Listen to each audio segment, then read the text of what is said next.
D brothers मामला रे पूर्वतन सांसद अनादि साहू को विस्फोरक बयान। विधायक देवाशीष सामंतराय, राजश्री मल्लिक, प्रमोद मल्लिक डी ब्रदर्स को घनिष्ठ संपर्क थिला। एथिस बीजेपी और कांग्रेस नेतांकर मध्य दल सामंत भ्रातांक निबिड़ संपर्क थिला।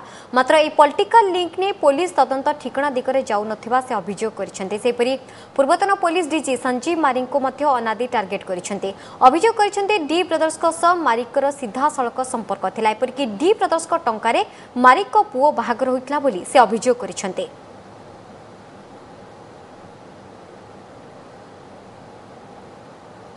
बारपाटी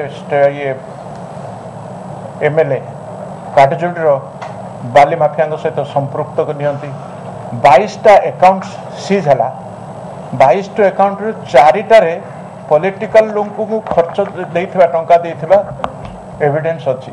मारिक पुओ जो द्वितीय पुओर बाहागर बेले ए माने थिले कारपटदार धल सामंत ब्रदर्स एवं मारिक सहित धल सामंत सान भाई एकाठी ट्रेन प्लेन रे जाइछंती दिल्ली। से टिकेट के कला कहीं जाइथिले ए सब गुड़ाक पॉलिटिकल लिंक जदि आमे बाहर न करिबा ताहले कटक शहरटा सुरक्षित हबो नाही।